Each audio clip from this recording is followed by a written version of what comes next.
Hillary, are you excited for episode 48? I'm excited for every episode, but I am really excited for this one. Are you impressed that we've completed 48 episodes? The more melodramatic you say it, the more impressed I am. It is a blessing that we're still here. Blessing. It's a testament to patience and friendship that we're still at 48 episodes. But we've made it, and they keep getting better. They are getting better. I think this is going to be one of the best ones we've ever done. I agree. Well, stay tuned. Here we go.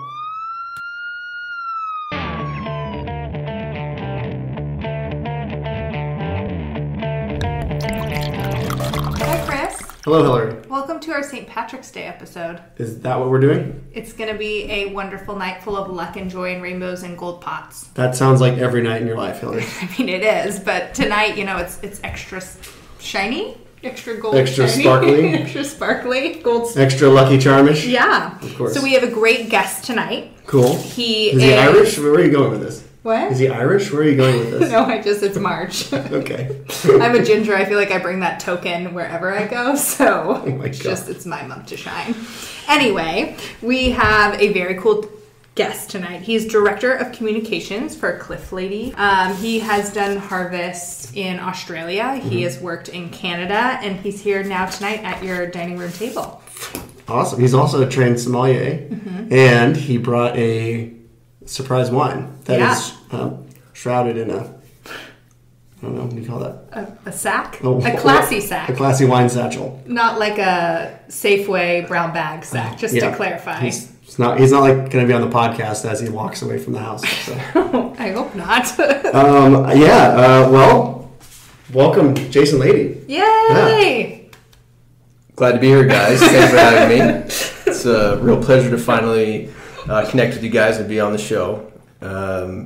As I mentioned when I came in, this has been a great show for me to learn about all the personalities and people in Napa. So I've been a fan for a few years and just excited to be here. Great to meet you guys finally. That's pretty incredible that someone actually knows about the podcast and listens to it for education. I know you don't look at the statistics, but it is more than our mothers listening to it. Like, there's more than 2 downloads an episode. It's certainly not our fathers. So maybe Tom. No, my dad just every time I tell him recording gets upset that he's not a guest this month. He's just confused. Oh my gosh. Well, this is awesome. We're really happy to have you. The winery, Cliff Lede, I unfortunately didn't know a whole lot about it, but I do know that it's really well known and well regarded in Napa Valley.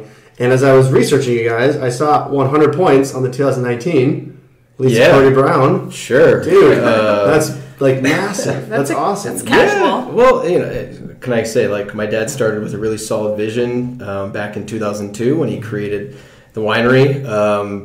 He bought some great land in Stag's Leap District, and his vision was to take it from a great piece of dirt to an epic vineyard. So Poetry would be the wine that received that score, and fortunately, due to his investment vision again that he had from the beginning, that wine has been awarded, I think it's 400 or 500 point scores now over the years. So yeah, we're pretty thrilled about that. And scores don't mean everything, but it's always nice when you get recognized for the hard work and dedication that you put into something. So yeah, it's Poetry, Stag's Leap District, Cabernet. That is what we are all about, and we've been all about that since day one.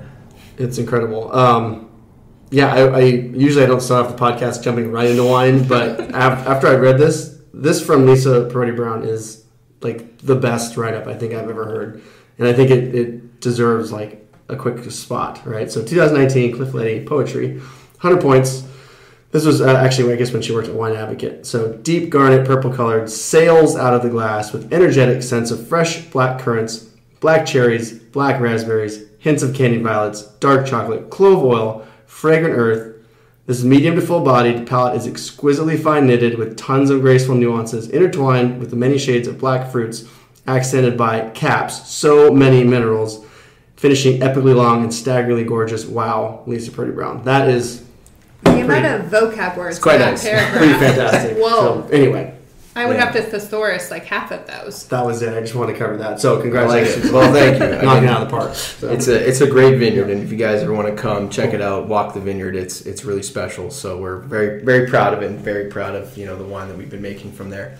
Yeah, right on. Well, congratulations. Yes, sir. Do we want to talk about what logs we're doing today? Yeah, let's do it. Cool. So we are doing August 2023, Mm-hmm. and then we're doing the vintage as 2007. And this is one of our first guests that actually helped me pick the vintage year. That's what happens when you get the super fan. I was really excited. We had a prep call, so I'm glad you do all this work because I was like, what are we doing? What time do we? You've also got like a marketing PR guy here, so it's like kind of part of the preparation. Yeah, no, I mean it was very good. So and then we're doing 2007. Perfect. What did we decide to pair with our? Yeah, what are we drinking? Logs? So yeah, we've got as Chris mentioned, we've got a mystery wine which we'll touch on in a little bit. But first up, we're tasting the 2021 Cliff Lede Rhythm Cabernet Sauvignon. This is a brand new wine. In fact, it's being released next week to our membership, so we're pretty thrilled for that. And the whole idea with this wine was to focus around what we're best at. And as we've been talking with poetry, we've been getting some great accolades over the years. And making those single vineyard wines has been really the success story of poetry. So with Rhythm, we decided to focus on the adjacent vineyard that sits next to the hillside on our Stags Leap District estate and make a wine that speaks to that particular parcel. So we call that the Rhythm Vineyard. It also, of course, rhythm, the word, can mean so many different things, right? We're big into music at our winery. If you've ever visited, you may have seen some of the rock and roll vibes that we have. My dad's a big rock fan. I've been a DJ since I was like 12 years old. I forgot to put that in your intro.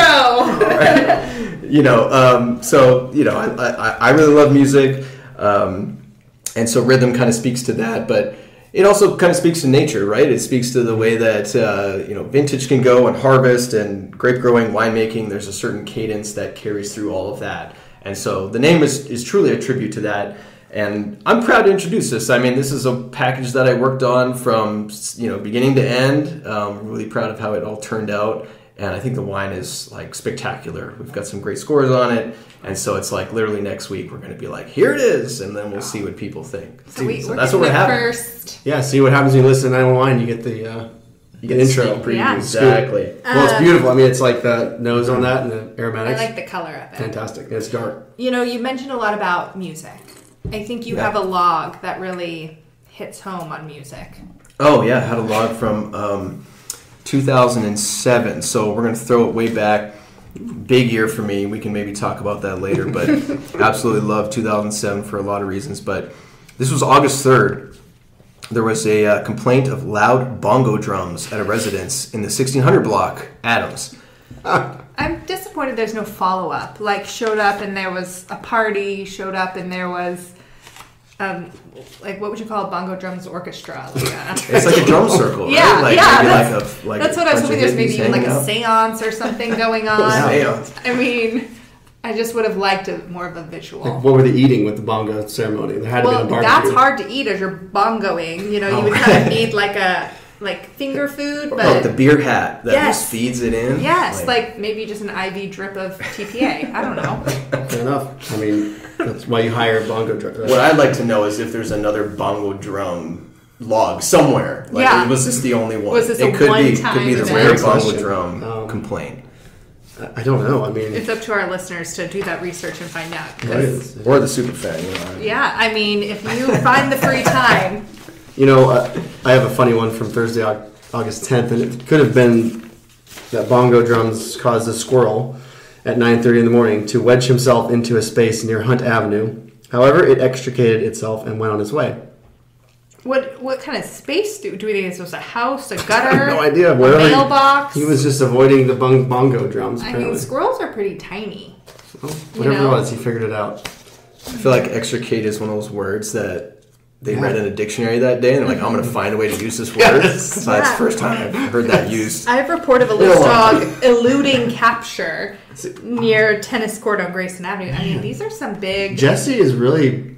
He took out his thesaurus. Doing some thesaurusing this week. That's fantastic. Oh, here's a good one. Report of a reckless driver this Saturday, August 12th. Reckless driver in a turquoise Prius passing over double yellows, cutting people off and tailgating northbound Main Street since Yountville. Probably leaving Jason's house. I don't know. So. That's not typical of a Prius driver. I was just going to say, not to stereotype a driver, but normally you think about that in like a Corvette, maybe the white BMW. But, oh my God, you're right. But never. But turquoise is a loud color for a Prius, so maybe they really were just embracing a different persona. Good for them. Mm-hmm. It's very possible. Well, Napa Valley has room for everyone, like I always say. Mm-hmm. Well, tell us about 2007. It was a big year. Yeah, it was a big year for me. This whole journey I've been on kind of started then. My dad started the winery back in 2002, but it was kind of like 2005, 2006 is when I started coming out here and spending summers.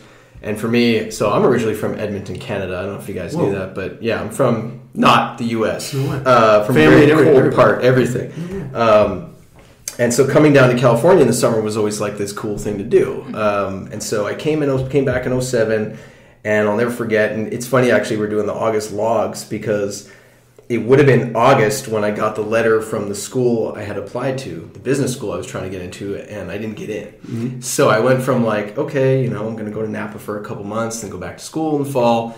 Well, that whole plan changed. So luckily, I had my dad around, and he was the one that kind of said, look, take this as an opportunity to think about doing something else. Mm-hmm. If you're interested in the wine industry, maybe you want to pursue a career in the wine industry, you should work harvest.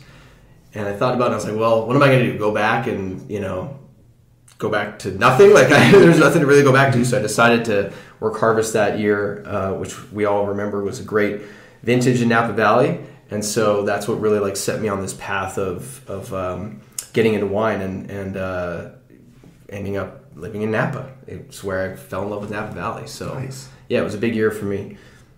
Right on. And then where did you eventually go to school? Because you have a business degree, and you've done the SOM stuff. So what school finally was like, we'll take this guy.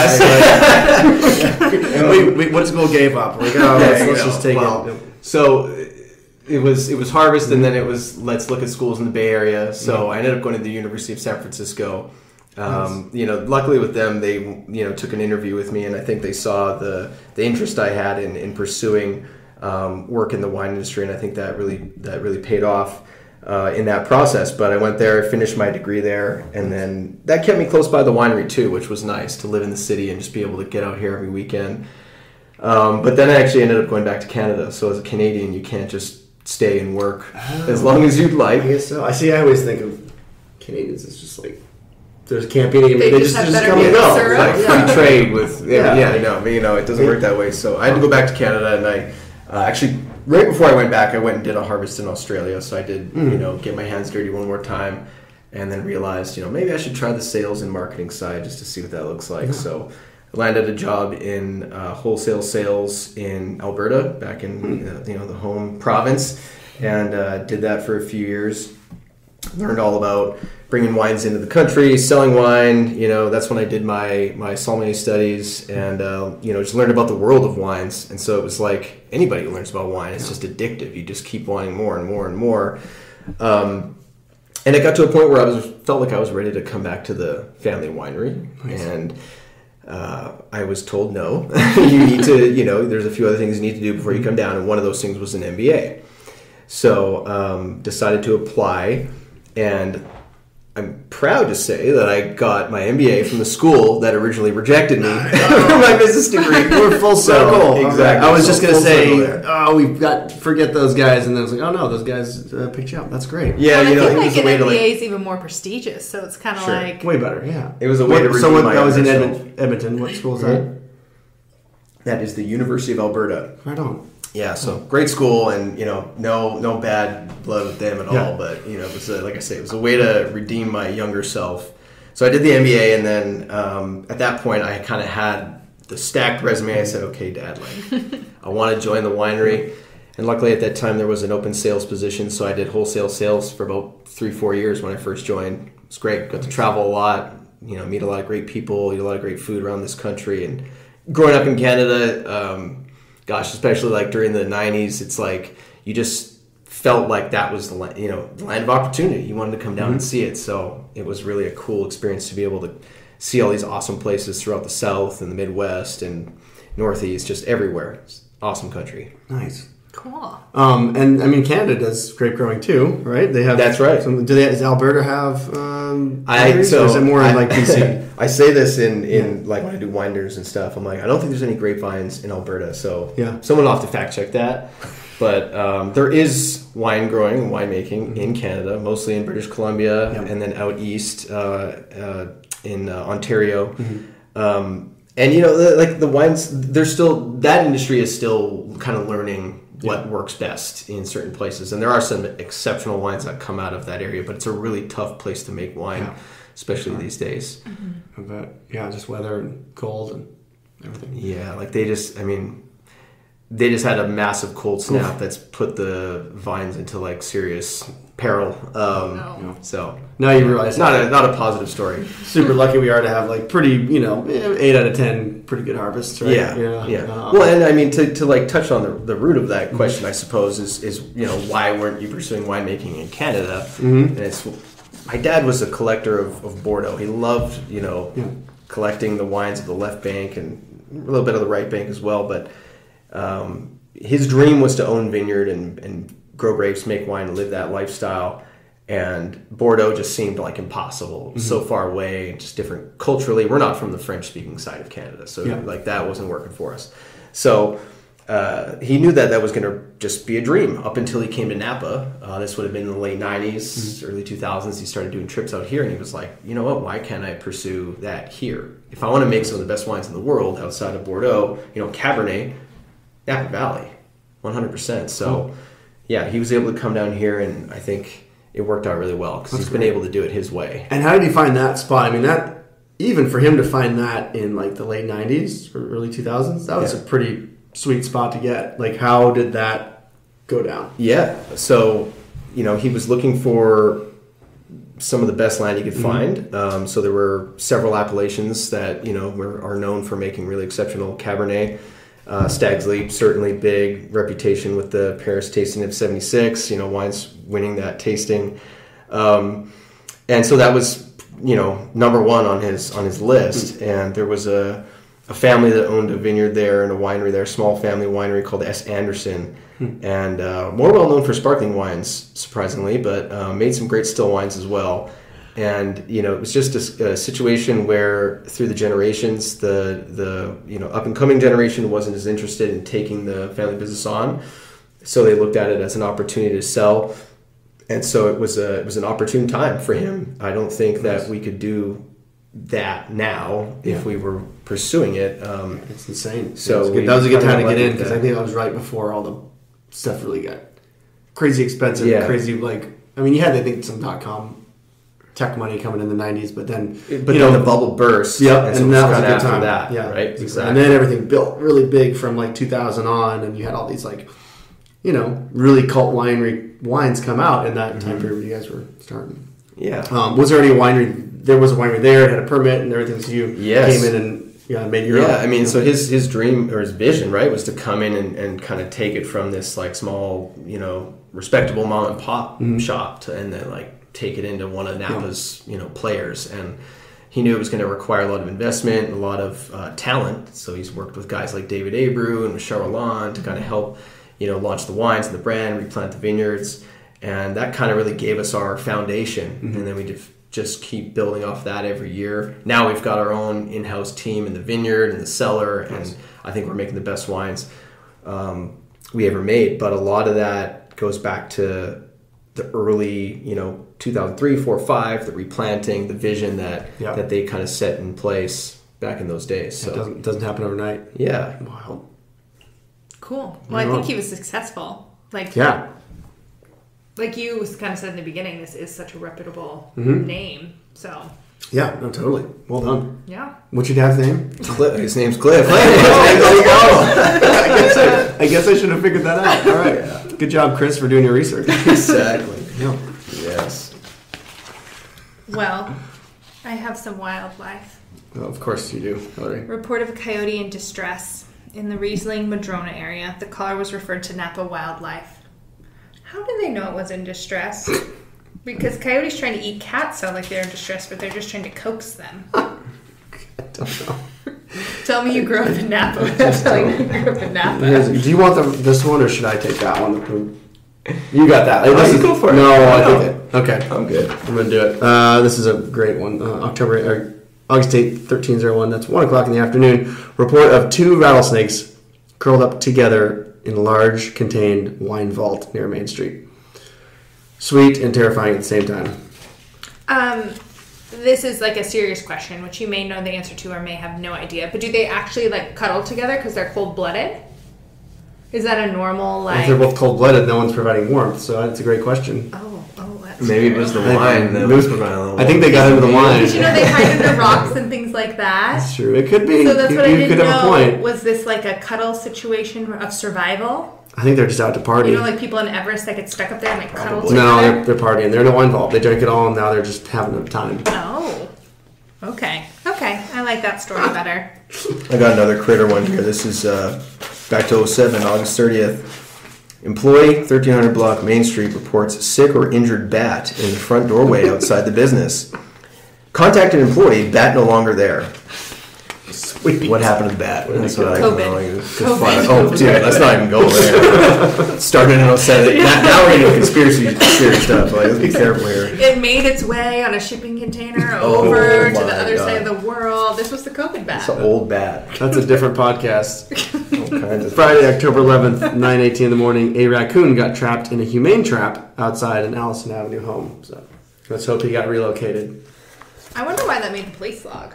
Well, someone probably had to call wildlife rescue to come get him. That's pretty cool. Potentially. Man.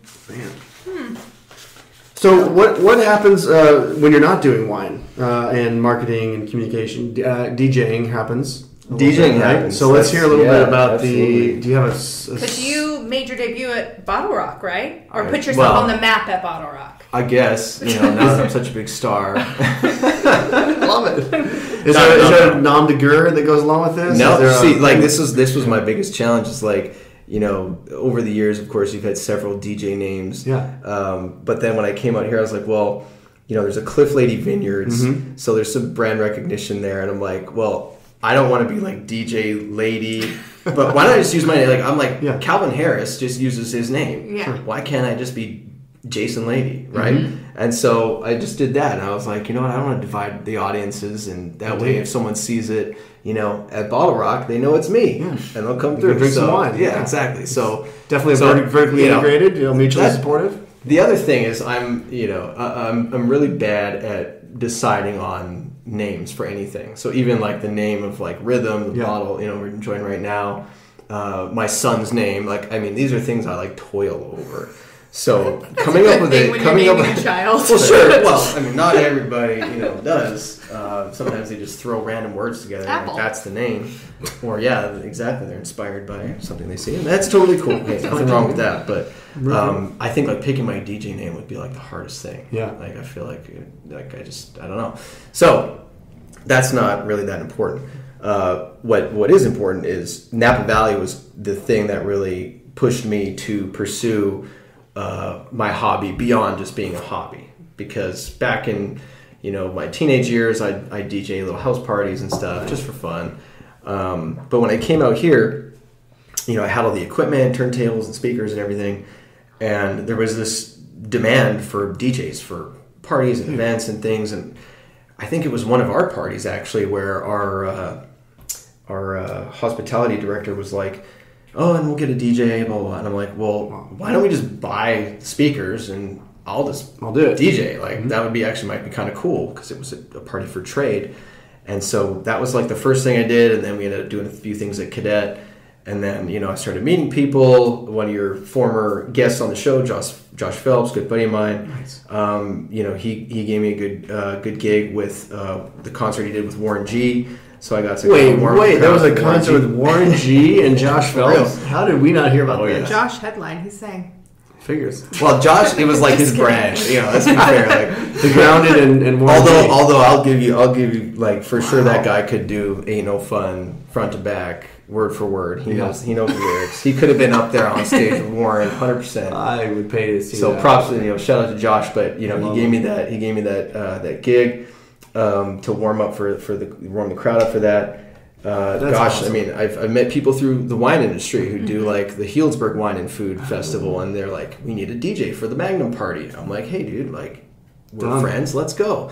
And so I just kind of snowballed all that into finally landing the gig at Bottle Rock last year, and that was like were you doing the silent disco too at some point? No, so there's a few different venues. Yeah. There's a silent disco. There's what they call the club, which is like a indoor, loud, dark situation. And then they have the speakeasy, the porta potty, which like you kind of have to know about it.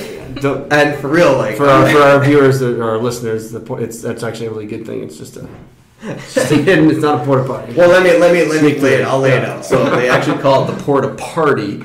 And it's like a row of porta potties, and one of the porta potties is orange. And so you're looking at it, and you're like, what is that? And there's this long line. I mean, all day long, there's a line outside of it. So you go into this orange porta potty, and it's like full-on just rager party. Like you can imagine like a high school party or something, just like a rager. There's only like 50, 60 people allowed in there at one time, so it's a tight space. There's a bar in the back, and it's just like, let's go. So as soon as you walk in there, it's a party. So it was like perfect for my style, and I just got the invite to come back this year. So stoked for that. Yeah. Same spot? I don't know. But I honestly feel like I'm going to request it because silent disco is fun. It's like a bigger crowd throughout the day, but this was like a concentrated, just energetic, almost like a mosh pit at certain points. Like it was just great. So yeah, that's awesome. Porta party it up. That's way cool. I know. Nice.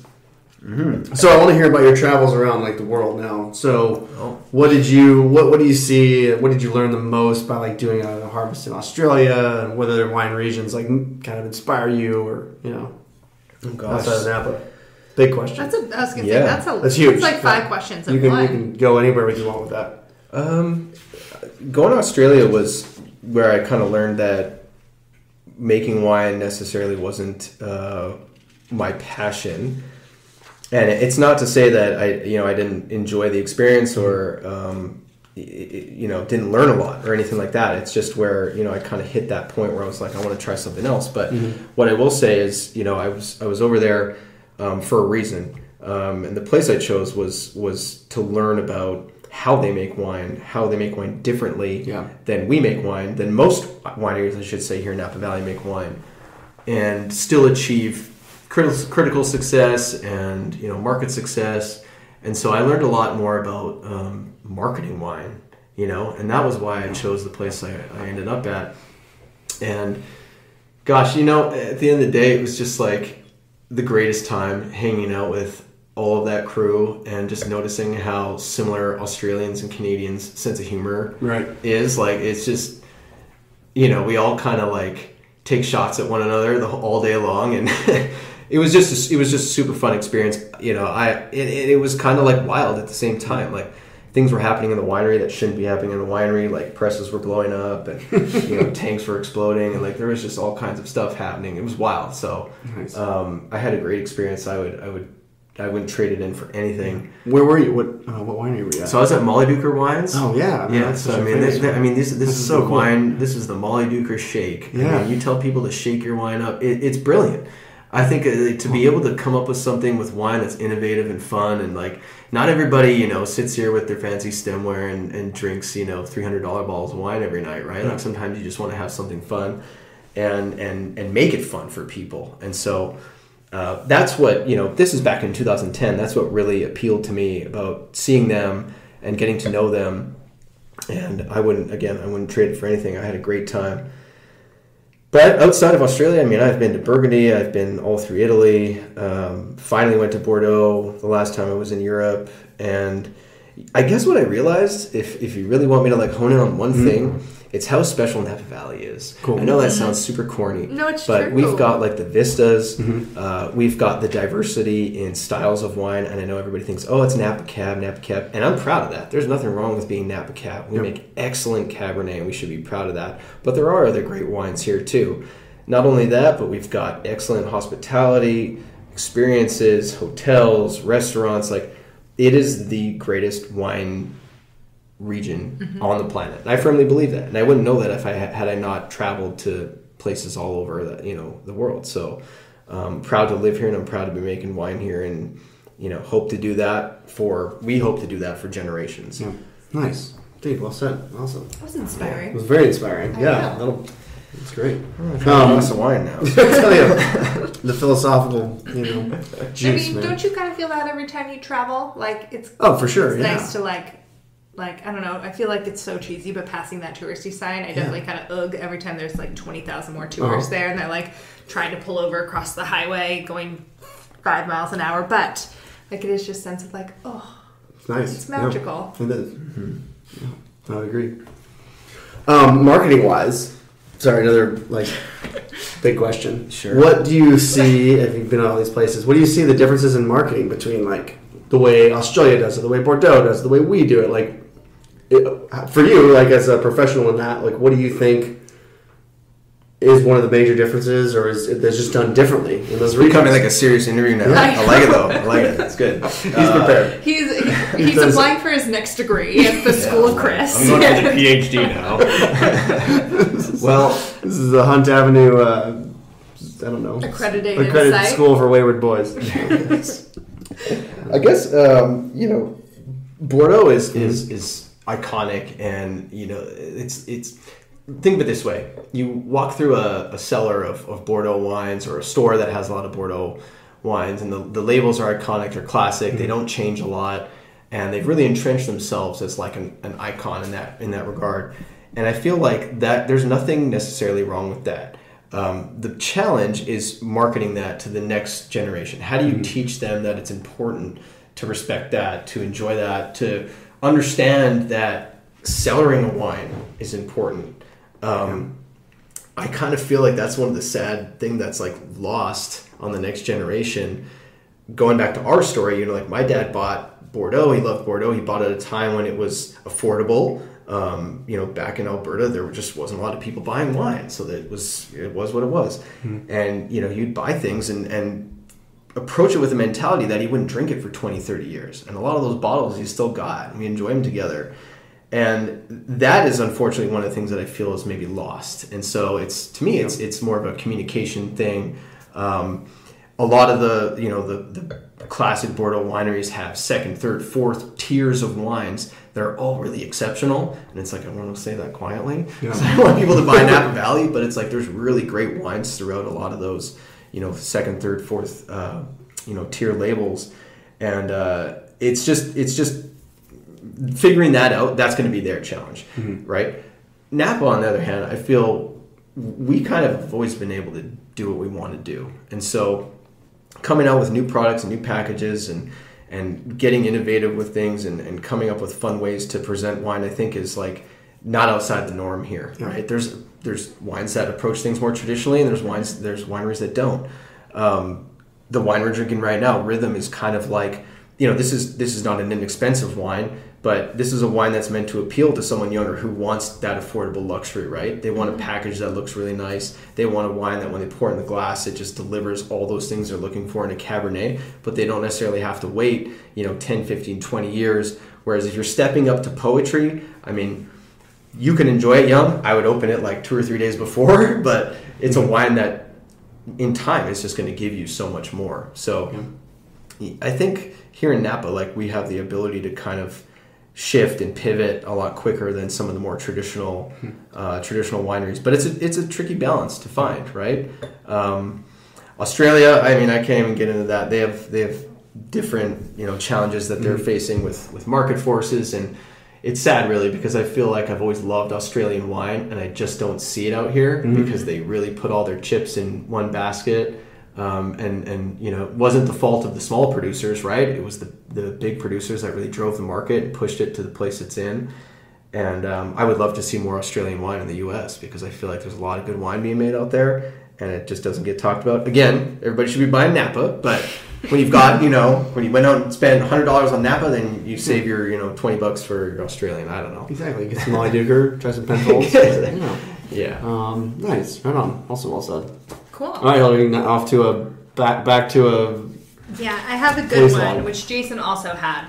But a caller was concerned that adult might be buying alcohol for underage kids. He was seen talking to them in the store and then buying a bottle of champagne, which he never does. The caller didn't give the man the alcohol, or didn't see the man give the alcohol to the kids. The 4 kids lived in a Jeep Wrangler. So does this lady profile his There's some sass shopping some at sass. Safe? Like, how does she know that he never buys champagne? Which he never does. I mean, it sounds like his mom was He is a sparkling wine guy, not a champagne guy. Oh, there you go. Yeah, exactly. Maybe. I don't know. Well, the question is it like he was talking to kids? Is that what he never does? Or is it buying champagne is what he never does? That's true. Which, that's a good entirely clear.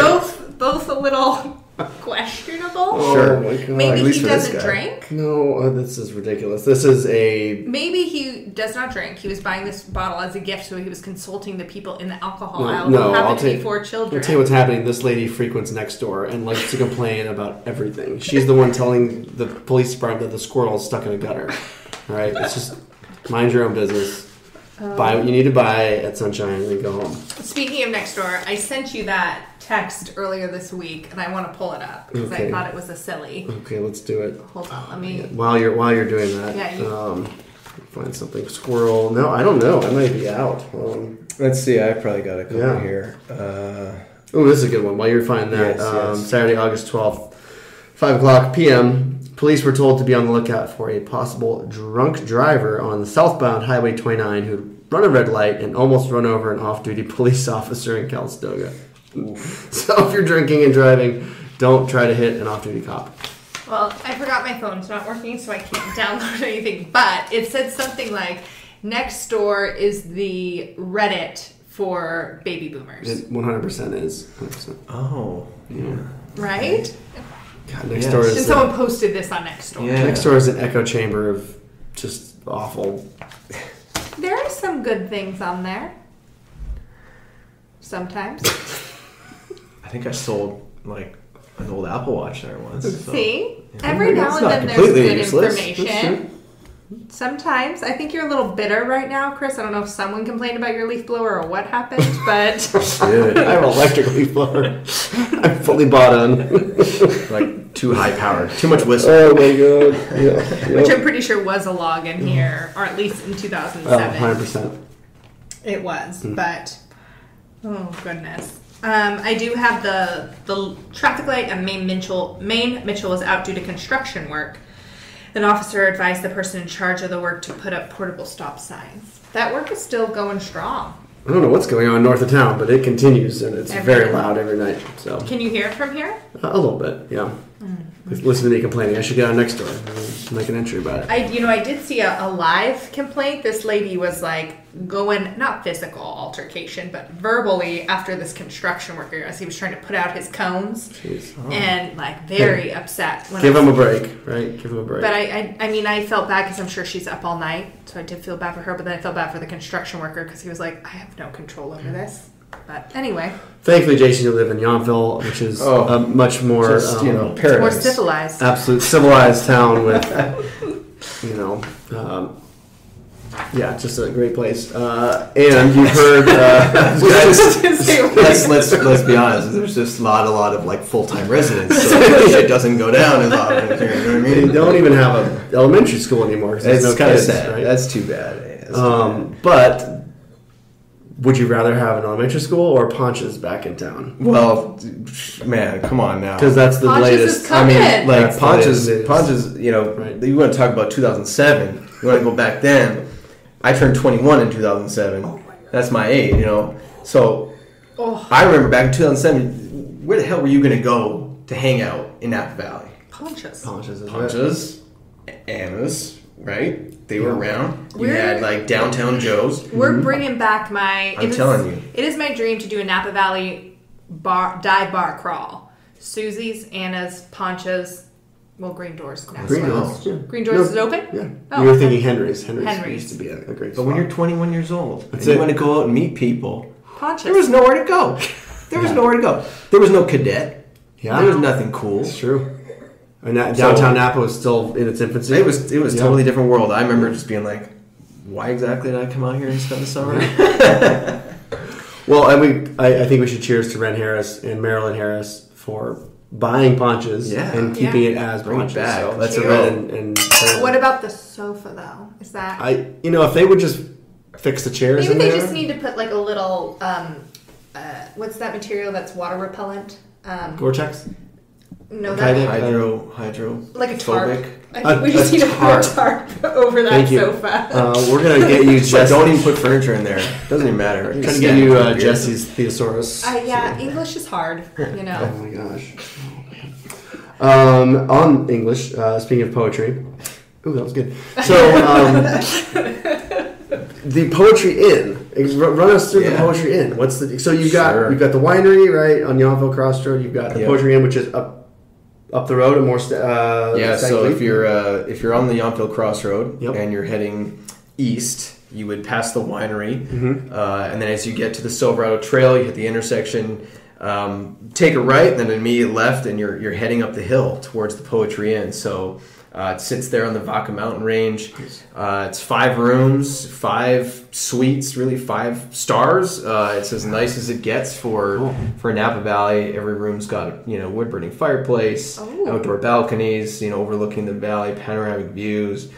I could go on and on. It's just like the nicest, most luxurious place to stay in Napa Valley. And I think the number one thing about it is it's private. Mm-hmm. There's a lot of great resorts in Napa, don't get me wrong. And if you want to sit by a pool and there's action and there's people, by all means, that's not the Poetry Inn. But if you want to stay in a place where you can have privacy and feel like you're living in Napa Valley, like on an estate tucked into a hillside, that's the Poetry Inn. Nice. You're also 5 minutes from the town of Yountville. So if you've got that French Laundry reservation, you don't got to worry about that. You could basically walk there. So that's what's great about the inn is it's just this really unique property. It's been around since 2005. That's when we opened it. But it has a history before then operating as a bed and breakfast. So, how does one make a reservation? Is it? You can go online, make a reservation. Okay. Yeah, I mean, you don't have to have a special someone. Or... No, I mean, again, it's small. There's not a lot of rooms, so certain times of year can get booked out well in advance. But we'd love to see people. You can just go right online and book a room, and God, it's beautiful. Every room's named for a poet, and each room has its own personality. Yeah. So they bring some of the elements of the poet's work into the room. So if you know Aaron Martin Design, you guys probably fully aware, Selena, of course, but she came in and redid the rooms back in, I want to say 2021, kind of refreshed the whole inn, and it just took on this whole new personality. Still very warm and comfortable and inviting, but a little bit more like intrigue and enchantment, put it that way. It's pretty cool. Nice. That's very neat. I didn't even talk about breakfast too. You get breakfast. You get gourmet breakfast. There's a bottle of in-house poetry chef. Come with every. You get wine, of course. You get everything when you roll up. It's the full package. It sounds like the perfect staycation even for locals. 100%. Okay, stop trying to get a free room, Hillary. I'm not. We got you up. But yes. Don't you agree? Sometimes oh, for sure. I want to be in a place with air conditioning. You don't have air conditioning? Oh, you have a tiny little unit in your house. I have a little AC. I've done it in the winter with my wife because her birthday's in December, and you just even if it's raining, you get the fire going, and the room. It's just there's some kind of element. Even though we live in Yountville, there's just an element of being in that place and knowing that.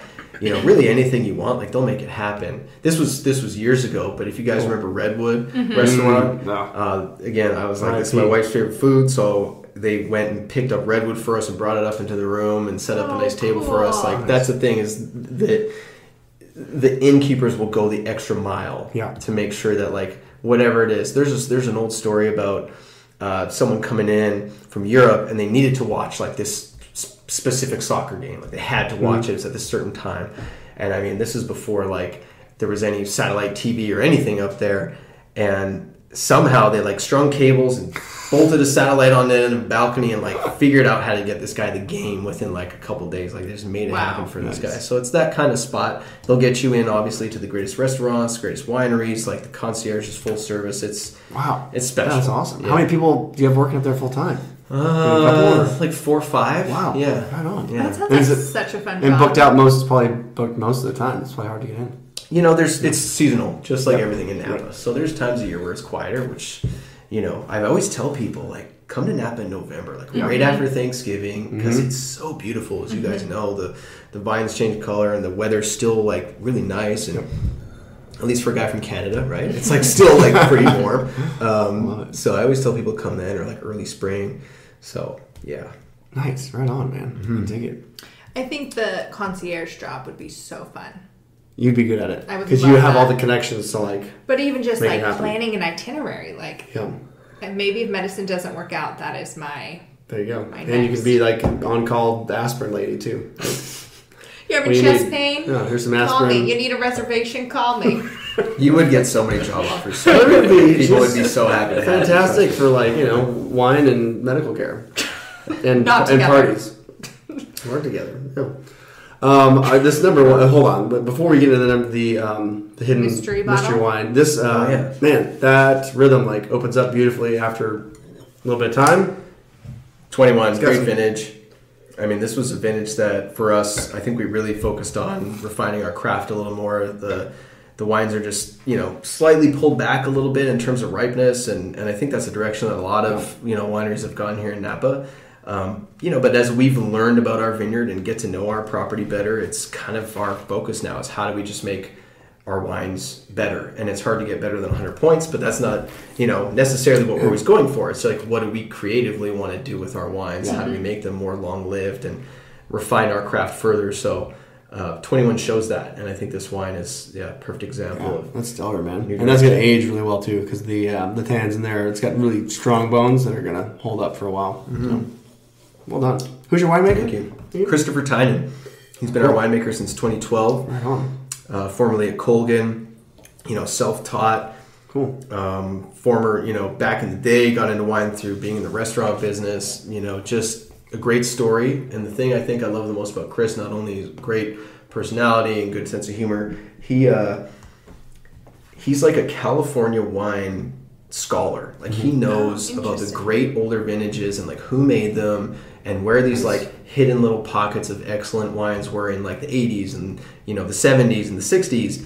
And you don't meet a lot of people like that. There's a lot of folks that know Bordeaux really well or Burgundy really well, but how many people do you know that are like really intelligent when it comes, schooled when it comes to California older vintages? That's cool. And that's a neat little bit of trivia there that you can kind of roll through.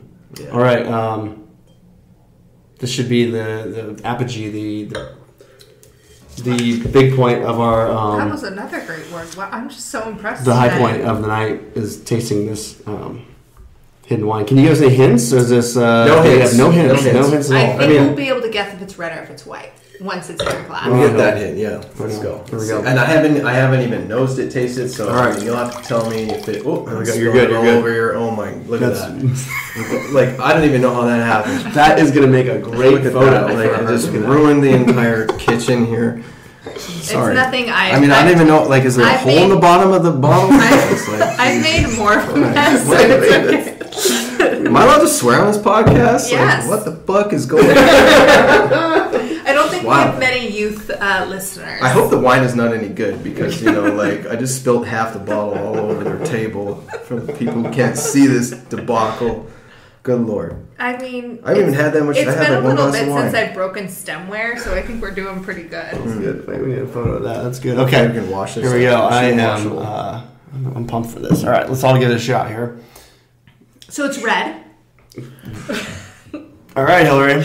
You're nailing it. Well, I just wanted to get one correct. Oh. Yeah, we're happy here. It's got a fantastic nose on it.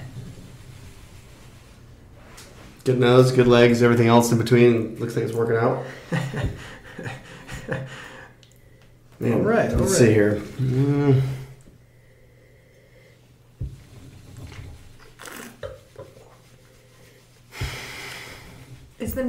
almost like jammy. Almost. No? I mean, there's a lot of fruit in there. I would say the fruit is very beautiful. About, like, the fruit has become like that preserved kind of concentrated. Yes, thank you. Yeah. Take my layman's terms and make them wine, please. I mean, it's like brooding and deep and dark and all the nice things. It's definitely man, I am going to embarrass myself thoroughly on this. I just said a nose was jammy, so I think I'll be better than Hillary, but not by much. It's older. You can tell that. It's a little bit older. Older than the 21. Yep, definitely older than 21. Is it a 2007? Well, using your powers of deduction here. So, yes, that is a correct guess. Oh. Yes, it is a 2007. Well, I was going to say it was like 10 to 15 years old. So, sorry, we jumped the gun a little bit. This does not come off as a wine of that age. This, to me, strikes me as a much younger wine. Super youthful, Really, really spectacular. But I can tell I was going to say 10 years. So... I probably wouldn't have guessed that. Mm-hmm. Maybe, if I would probably say like 15, 2013 maybe. So really, really cool. Cool. This is 07. I like to think Here's another hint. I mean, I don't know if we're really going to be able to dial it in, but... I'm going to say, hold on. Before you do that, I'm going to give my guess here. I'm going to say this is... It's a cab from Rutherford or Oakville, like West Bench. Okay. It's got a little bit of, like a small hint of, I'd say like, it's like savory, but it's got good fruit too. What am I trying to get at here? I'm gonna say it's something on the West Bench from Rutherford or Oakville. That's my guess. So why would the guy from a Stag's Leap District winery bring... You're right. That's a good point. That's a very good point. You're getting too close, so I'm trying to throw you off. But I want to know why. I want to know why you thought... I want to know why... You're trying to change it up, man. But I want to know why you're... I think you're trying to... You're going to meet us in the middle here somewhere. You're going to draw... He's going to draw the differences between... the AVAs with something in the middle. That's my goal, or my guess. But I guess what are you tasting that's giving you that area of the valley? What's the word I'm looking for? There's a little bit of that menthol and eucalyptus-y in it, but not in a in a good way. Not in a medication way. I don't mean that pejoratively. I mean in like a really nice bit of crisp menthol in there, supported with some really nice fruit and really strong tannin, and it's beautiful. It is really beautiful. Yeah. Being open for an hour? Yeah. Mm-hmm. That's my final guess. It's somewhere, I say Oakville. What do you say, Hill? I got the year. I don't care about it. Okay, all right. It's a damn good guess. But in reality, I should probably say it's probably something from Stag's Leap. I would say it's poetry. He's not going to, I don't think he would do a poetry front of 7. Too easy. Yeah, it's too easy. Yeah. I think you're right. I think it's more north. I think it's more north. Yep. Yeah, because here's what I get. Stag's Leap to me is always much more concentrated, way more darker and deeper. And this is got a little bit extra. It's a little more light. Not light. I would say it's medium to full, but it's got a It's more I wouldn't say it's valley fruit because valley fruit is, to me, a little bit more or a little bit less concentrated, but it's not mountain fruit because it's definitely not that super concentrated, deep, dark, but it's in the middle, and that's why I said bench. Because bench, you get kind of a little bit of both. You get some of the influence of the mountain because it's well drained, but it's also not super vigorous you would find in the valley. Mm-hmm. Anyway, but we're about to see how. I think that was really good. That's one of the best explanations I've heard you give. Ask. All right, let's hear it. You immediately defaulted to this is from Napa. That's a good point. I did. Which is not necessarily right or wrong, but I'm just curious. Why? Why that was. That's a good point. This is Edmonton's finest. You know what? That's right. It's French. Yes. It could be. It does have a little bit of French. It doesn't taste old worldy to me. No, it doesn't taste old worldy. No, this is but cranberry maybe wine. It's a new French. From my grandma's front yard tree. Right next to a stuck squirrel. Leduc, Alberta. Shout out to Leduc.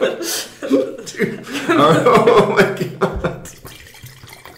I don't know what happened. Like I've served wine in these bags 10 billion times, and somehow this is a 911 experience. I don't even so care. Like this is ridiculous, but this is damn good. This is fantastic. All right, one more try at this, dude. That's good, man.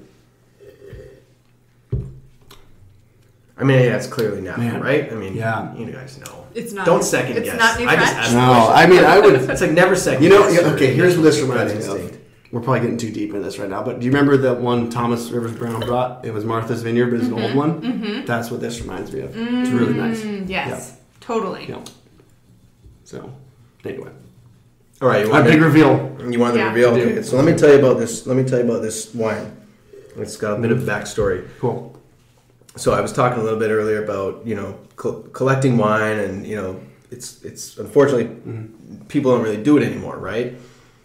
And I find it kind of sad because having like that 1 or 2 bottles that are shoved somewhere in your cellar or whatever, and you wait for a special occasion to open it, it can enhance the moment, right? I feel like that's what wine does. It enhances the moment, whether it's a cheap wine with a cheap piece of pizza, but it makes that piece of pizza better, right? Or it's an exceptional wine on like a really special occasion. It enhances life. This bottle of wine I've had in my cellar for over 10 years. I was thinking about it today. It's probably 12 years. The reason I picked it, because it was 07, right? And we're doing an 07 log. So I was like, I'll do an 07. And immediately I was thinking, I'll just do poetry, or I'll do some Cliff Lede 07s, right? But then it hit me. There was some articles that came out this week. There were some things that came out this week about some older wines. And I was like, this is the perfect opportunity to taste this wine that I've had for a very long time. Now, why have I had it for a long time? I don't know. Sometimes things just get stuck in the bottom of the wine fridge or whatever. But I came upon this wine back when I was in Edmonton, working for the wine distributor that I was working with. And the Napa Valley Vintners were doing an event down in Calgary, which is just south of Edmonton. And the sales team at Cliff Lede said, hey, can you go down and represent for us at this, Napa Valley Vintners event? I was like, sure, why not? So go down, again, I was probably 27, younger than that, 25. And I was kind of like new to this whole thing, and I'm out there pouring wine and doing seminars, and it was really, I don't know, it was just something I'll never forget. We get to the end of the weekend, and there's the big grand tasting.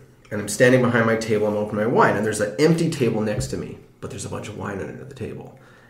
And I'm like, I wonder when these guys are going to show up, right? Like the tasting starts in 5 minutes as I'm opening wine. So it gets to the point where the tasting's going, I'm pouring wine, and I look at what the wines are, like what the winery is, and I know their importer. So I'm like, I know these guys. So I call up the importer, and I'm like, yo, are you sending anybody to pour this wine? And they're like, dude, I'm on the mountain, we're out snowboarding, no one's coming. And I'm like, oh my god. So I was like, well, I'll pour it. Like, it's right next to me. I'll pour it. Whatever. What a guy. So, as people came up to the table and wanted to try it, I poured it. I would say straight up, I was like, I don't know anything about this wine, but it's, it's good. It's from Napa. Enjoy it. At the end of the tasting, they come through, the staff, everything. They're like, okay, tasting's over. Like, all the wine, got to get out of here. You got to take it out. So, I may have had 6 bottles of Cliff Lede mix, whatever, but I had 2 cases of this other brand, just mixed. Because, you can't let it so much, right? Let it go. So I'm like, well, I'll take this wine with me. So I drank so much of this wine over the last few years, and it wasn't this particular bottle. There was only a couple of these, but there was multiple of the other labels that they make that I've liked, I've enjoyed, and it's all come to this moment to open this bottle. So let's see what it is. All right. I was pretty stoked when I was like, I can't believe I have this. I'm so honored. This way cool. No, I mean, don't think of it that way. This is what wine is for. True. Hillary likes the label's probably. I like to feel special. The label's probably gonna be stained to shit. This was. Oh my God, Elise! No way! Oh, look at that! That's so perfect. Awesome. Do you want to announce what we're drinking? All right, so we have a 2007 Elise Morasoli. Look at that. That is awesome. That's so cool. That's so cool. Right on. I don't know why I had this wine for so long, but I did, and I was like, "This is the perfect night to open this wine." I think you're hired again to help Elise pour whenever they don't show up. That's fantastic. No freaking way. And it's delicious, man. Cool. So kudos. Yeah, this is a wine that you and your family, like, yeah, right on. That is so cool. In fact, that 07 is drinking really nice right now. Wow, that's a banger, dude. Cool. Like This is great. Right on. This is amazing. So you were right with Rutherford. I was right. You were right. You were like there, dude. Yeah. You were like cool. My dad could have probably picked that out. Like, he's good. He always knows his own grapes. It's pretty impressive. So I think, and he also mixes red wine with Pepsi to make a wine cooler. So there you go. Yeah. Well, don't you think True too, legend. with you moving back the last few years, like the ones probably you've done more recently, I don't. better than the old. I don't have a taste memory for any of this, but yeah, it's some people do, and I mean you have to as a song. So, but that's just something I've never like developed as like a memory for it. Like I can't remember the way things tasted so well, but we'll make you flashcards one day. Nice. That was fun. That was really cool. Yeah, nice. Hey, like I say, not a better moment to share this bottle that's been sitting in there. And it looks like a little bit of an art project here with some of the wine spilled on it, so that'll be fun. I like my inner Canadian politeness is like going wild right now. Like, I'm not wiping the table down. Sorry. See, I'm like Hurricane Hillary, so I like, make my presence. So this is nothing. What happened? I feel like this could be a nice art project. You could do the Montessori school with your son. Like you could teach them like coloring labels in a bag. Be like, let me drink all the wine and figure out something to do with the bottles. Maybe. Yeah, that's fantastic. I love it. Well, let's close this out with some fun. I know you have a great log. I feel like we should. I got a real short and simple one. It was probably my favorite one I saw. This was Monday, August 21st. Someone left cheese on a car on Spring Mountain Road.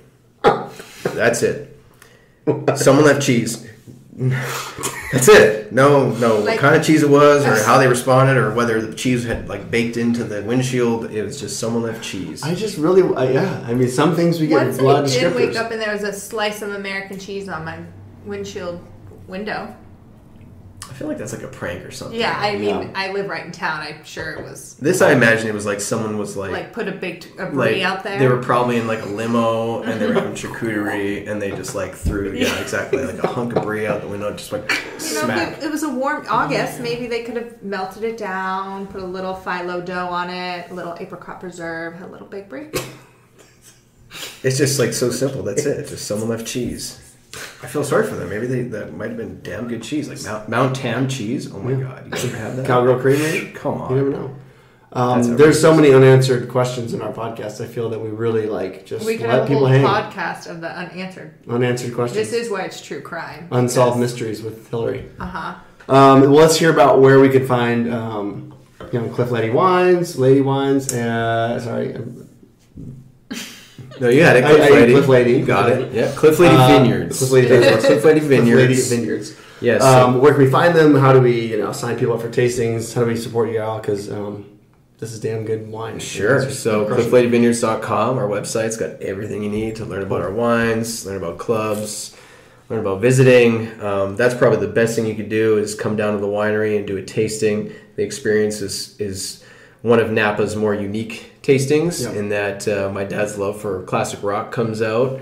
Awesome playlist, of course. Cool, decor throughout the tasting spaces.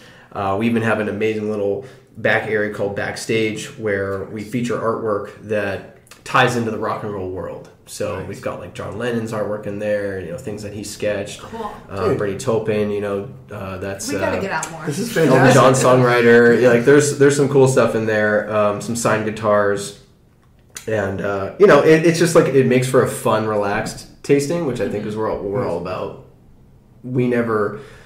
There was never like rules to wine tasting where we come from, right? Mm-hmm. So, and I think a lot of people are like that too. Like, so this whole pretentious wine tasting, snooty, 5-star Michelin thing, like that's not, wine tasting doesn't need to be like that. Mm-hmm. It can be really fun. You can drink exceptional wines in a fun atmosphere, and that's what we're all about. So, visiting us is the best thing to do, but otherwise, check us out online, cliffledevineyards.com.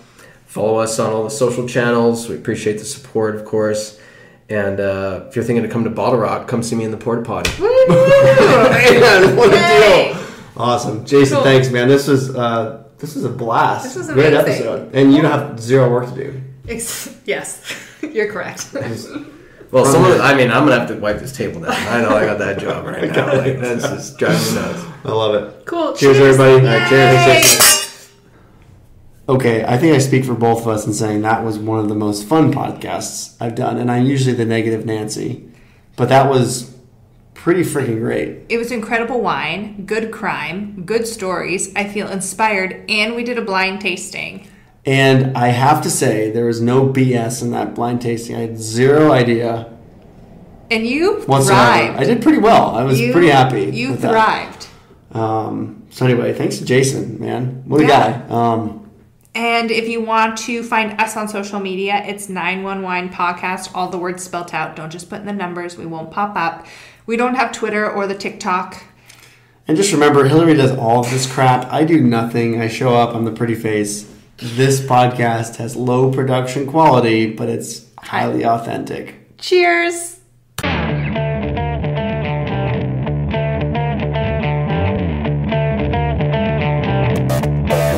You enjoy your evening and be safe.